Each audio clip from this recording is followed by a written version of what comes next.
And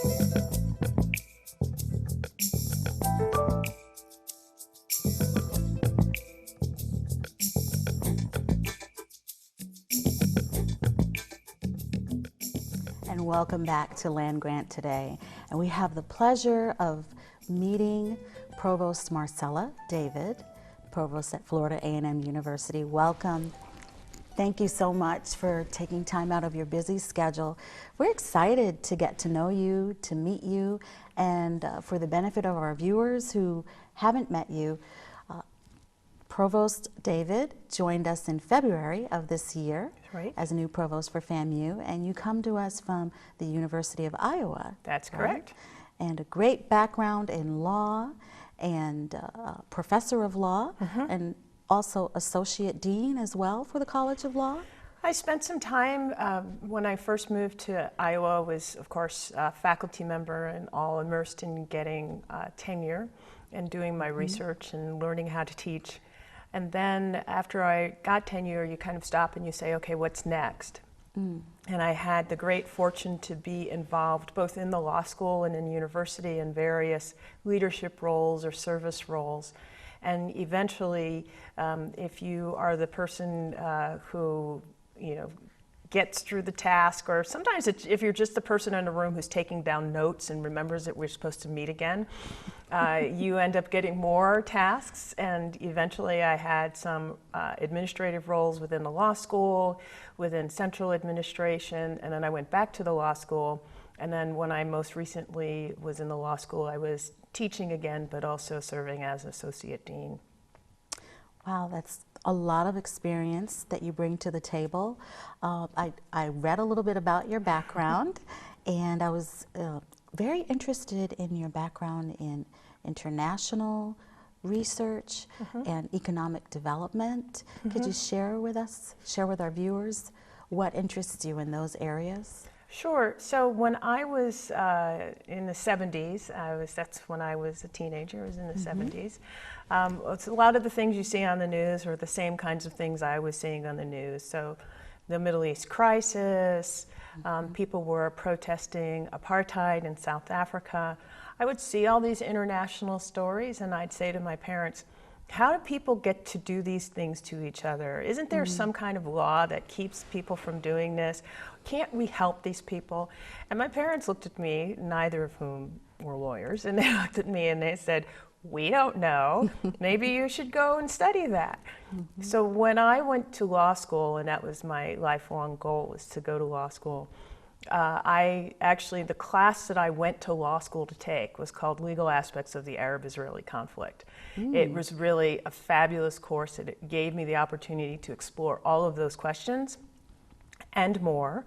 And I moved on from there. I had had some study abroad experiences in my undergrad.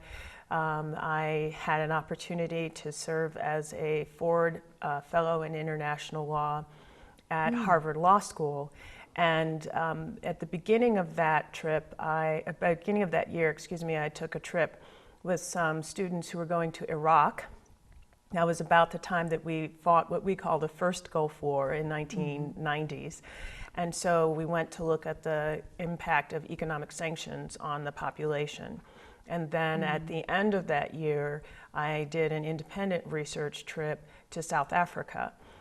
Because I was pretty convinced that economic sanctions was having a significantly bad and unintended effect on people in Iraq.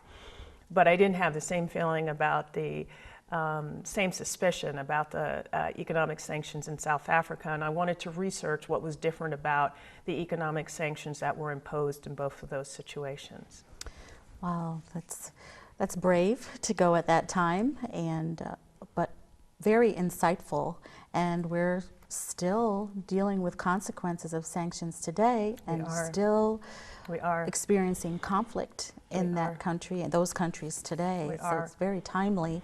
The foresight, maybe at the time you didn't know that it would still be going on today, but it's quite interesting. It is true that the impact you see at a moment, in an instant, you don't always anticipate how long it's going to take to pull people out of. It's the same thing with disasters. You see the disaster in Nepal right now, the disaster in Haiti a few years ago, famines. Those are seismic occurrences for a population. You can have an entire generation that's malnourished, and what impact does that have over 20, 30 years? You can have an entire generation that gets pulled out of school because there's no educational infrastructure. What impact does that have? I've always been very curious about how little we appreciate about living in a war zone.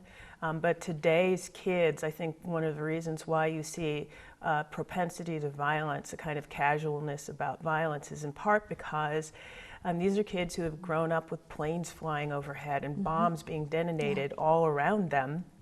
Why would they not think that, you know, blowing up something is a normal course? It happens all the time. It's what they've experienced in childhood. So those are all things that kind of fascinate me, and I've been blessed to have a job that allowed me to think deep thoughts about the issues that are concerning to me and share ideas with students who had similar passions. And that's wonderful. Our college, the College of Agriculture and Food Sciences, thinks internationally all of the time. We do have an international agriculture unit, and we have research and internships, study abroad programs, and things that help to make the farmers there more sustainable, help them not just plant a crop in the ground, but how to add value to that crop to when they take it to market so that they can keep, make a profit, make a living off of it, and how to teach each other and share that knowledge. So it's interesting that you talk about the international aspects and how a generation can almost literally starve to death. That still continues to happen, even in countries that are not undergoing a major natural disaster or a really deeply rooted and catastrophic war. So we're engaged in that process a lot in terms of international studies, but more in terms of agriculture and how it benefits. But I think that there's an overlap. I don't think any area is divorced from international aspects or opportunities for international exchange. For example, I worked with some students who were very interested in the aftermath of the Haitian earthquake. And one of the big challenges in Haiti was because of the deforestation that occurred as people cut down trees. If you look at a 20-year aerial view kind of timeline, you see the entire mountains are being stripped of trees because people are taking the trees in order to build shelter, or they're using it in order to cook food. And that erosion was part of what helped, contributed to the devastation of the earthquake and has retarded the ability to bounce back from the earthquake. And so one of my students was talking about, okay, what kinds of crops could people grow to create a food source? We had to come up with alternative ways of heating the food, but what kind of crops could you grow in order to restore the soil?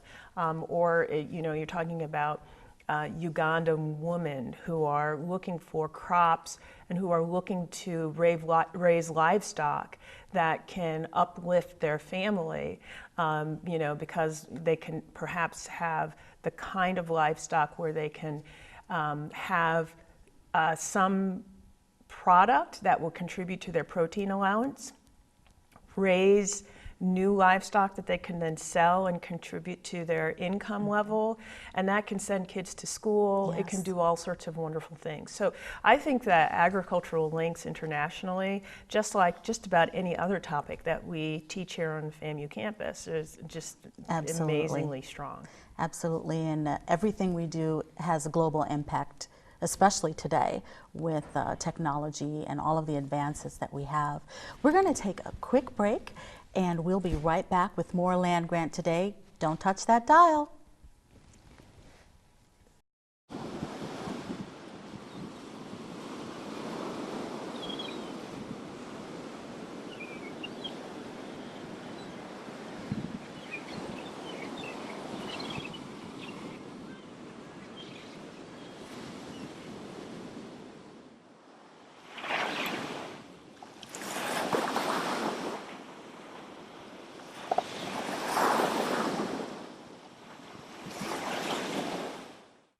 Imagine a landscape of distinct natural beauty, a place where bees and butterflies move among the blossoms and birds find food and shelter, where plants can thrive on rainfall and native soil and fertilizers and pesticides are almost unheard of.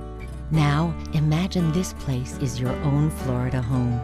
Visit plantrealflorida.org and learn how to add native plants to your landscape and bring home the beauty of the real Florida.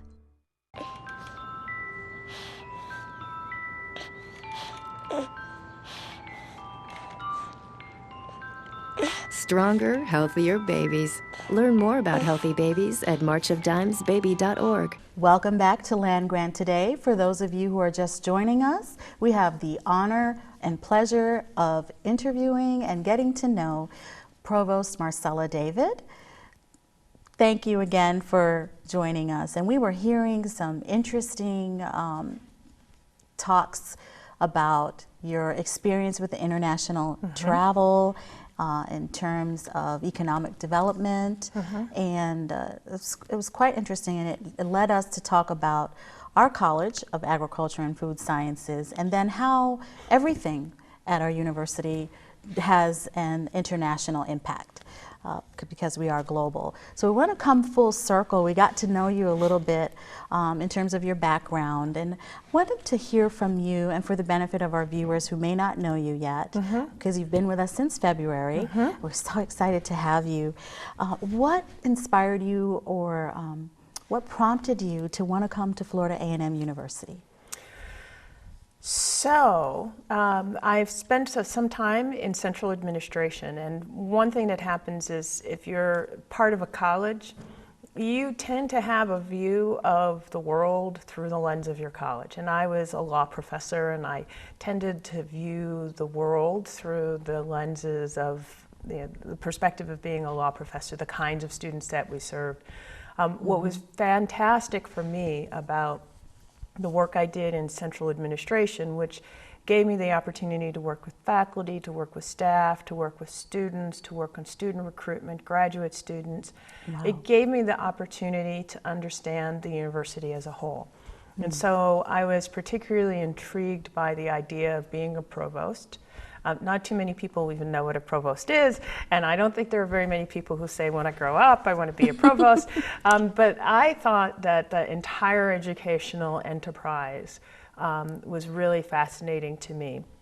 How do you get students from being in high school through college successfully, the college years, and into graduate programs, and launch them into careers, if, you know, whatever that path might be, or whatever portion of that path they want to take. How do you help faculty learn how to figure out the puzzle of teaching? How do you actually help them with research initiatives? Because in the United States, research really comes out of the educational enterprises. You know, how do you help staff do what they're doing successfully and have fulfillment in what they're doing? And that can be anything from administrative work to advising students, to helping with financial aid. I mean, there's a whole panoply of different things that happen on the staff side. Family members, community members, the impact of a university on its community, or indeed the world in talking about global matters. So that broader picture was something that was of great interest to me. And I was also very interested in diversity and access. That was actually the heart of what I was doing in central administration, and it's something that was very important to me in watching my parents go to school. They went to school when I was a little girl and got their education. My own journey to becoming a good student and being excited about learning. I wasn't, you know, I didn't start off that way, but eventually I became excited about learning, and I became a good student. And that was a process for me. And part of that was shaped by the times that I grew up in, where there was still much more overt racial division than there is today. Not to say that today there's no racial division, but it was much more overt at the time. Right. And so for me, Florida A&M represented the confluence of all of those interests for me in administrative opportunities. So I was very excited when I was invited to be a part of the search. Still a little curious, is this really what I want to do? But then I came down to campus and had fun with the interview and began to imagine myself being here and making a contribution. That's awesome. Well, we are definitely glad to have you, excited to have you, and your diverse background and all of the rich experiences that you bring to our campus. We're just going to see great things. We're already seeing great things. And the Office of Provost and Academic Affairs, I hear it's the heart of the university. And I don't know how you do it, because in doing my research, I was like, wow, this is just, it's everything we do. From academics to research, teaching, public service. It's a lot to take on, but you certainly bring a lot of experience and knowledge, and then that willingness to continue learning as well as you're doing. Could you share with us in your short time here some of the issues that you've seen that are taking the forefront in terms of maybe some needed changes in a positive aspect on how FAMU can elevate these areas that the Provost and Academic Affairs covers? So Provost, true story, once upon a time the word provost meant jailer. That's old usage of the word. The provost in American universities is the chief academic officer. And so what that means is that the various colleges, the library, and the kind of more purely academic parts of the operation, the university's operations, report to me. Yes. So the registrar's office and advising, as well as the libraries, it all reports to me. I work very closely with the deans. And so it's an opportunity to think about what we can do to improve.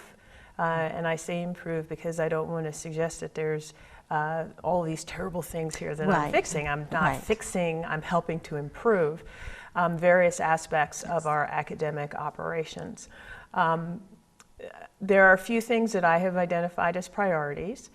State universities across the country have had cuts in their fundings, and one of the aspects that has come up in a lot of different states is this idea of performance funding, which is usually based on some set of metrics. And here at Florida A&M University, in the state university system of Florida, there are metrics that I really want to see us improve on, in part because it helps us with funding, but also in part because there are metrics that I'm very much in favor of improving. So for example, our retention rate, how many students who start in their first year as undergraduates come back in the second year. For the state university system, it's a retention rate with a grade point average of 2.0 or more. That's an important thing for us to try and always improve. Our number is actually pretty good, but it's something we can make better by making sure we're helping students in that transition, because a lot of our students are not going to be students who come from traditionals, 7th generation of being in higher education. Some do, but some won't. So are we meeting students where they're at and helping them be successful? Graduation rates, how many students are we able to have go through a program and get their degree. The industry standard is 6 years. 4 years is of course better in terms of students getting out with less debt, and that's something else that I'm happy to try and promote. So how are we getting students through? Are we offering courses in the right sequence? Are we providing the support so that they are successful in courses that are those kind of hard courses that you might have to take? Like all these students who want to be business majors who don't realize you have to take math courses. And then they say, well, I want to be a business major. Why do I have to take math? And they really just want to go out in their garage and become the next Bill Gates. Entrepreneur. So sometimes that math course can be a hang up. So how do we get students past those kinds of courses that are barrier courses to to their success. Yes, and there's a lot that we can go into just in that area alone, but we've got to take a quick break again and allow our advertisers some time. But when we come back, we're going to talk a little bit more about some of the experiences that you have had on campus since your arrival and some of the changes that you're already seeing. I will be happy to. All right. Being a dad can be tough. No. What do you mean she's not coming? When's the fairy princess coming? Any minute now. But when you're willing to do anything, It is I, Cruz Zinklebell. Okay, time for cake. it's always worth it. I know it's really you, Drew. I'm just pretending for the other kids. The smallest moments can have the biggest impact on a child's life. Take time to be a dad today. Call 877-4-DAD. Oh, those boys are much too much. Those boys are much too much. We got the spirit. We're hot. We can't be stopped. We got the spirit. We're hot. We can't be stopped. We're going to beat them and bust them. The smallest moments can have the biggest impact on a child's life. Let's get a little bit rowdy. R-O-W-D-Y. Take time to be a dad today. Call or visit fatherhood.gov to learn more. We've been talking about lots of things. In our last segment, we touched on the areas around the university that the Provost and VP for Academic Affairs handles. And he told us about retention rates and improving those, as well as graduation rates. He talked about the years it takes to get through a program. Where would you see us in 5 years in an ideal world for FAMU? So there's so many different things that are out there that I haven't talked about. Graduate education, research, those are all very important topics to me as well. I would really like for us to have a really strong sense of who we are and be pulling together and moving forward together. I think that there's been a lot that I can sense that has kind of undermined the kind of sense of togetherness and a single vision and mission. And to the extent that we can get all of parts of the university working together on some of these aspects so that we have a solid foundation and we can move forward on other aspects, I think that'll be really great, and I'd really like to see that. If I were, specific about the numbers, of course, I'd love to see us make a lot of improvement on those metrics, just because it's so important for us for our financial footing in order to make progress on those metrics. And I really would like to be able to say, okay, we're in the middle of the pack. It's consistent with the notion of us not just being a really terrific HBCU, but being a great state university of our size as compared to other state universities of our size. Yes. The president refers to us as this phenomenon as being a best-in-class university, and I really would like us to see progress and a sense of momentum towards that as a kind of inevitable consequence of the work we're doing. Well, we definitely are moving forward in that area, and we're so glad to have your leadership and your vision here. What is your vision in terms of not only what you're bringing to the table, but in terms of what FAMU is bringing to the table as a world-class university? Well, we have a fantastic alumni base. I've been traveling around, and the green and orange shows up everywhere. People are super enthusiastic when they hear about my connection to Florida A&M. And that's really been very, in just Rattler 3 months, pride. that I've come to appreciate the Rattler pride, and that's really fantastic. So I think that that's one of the great strengths.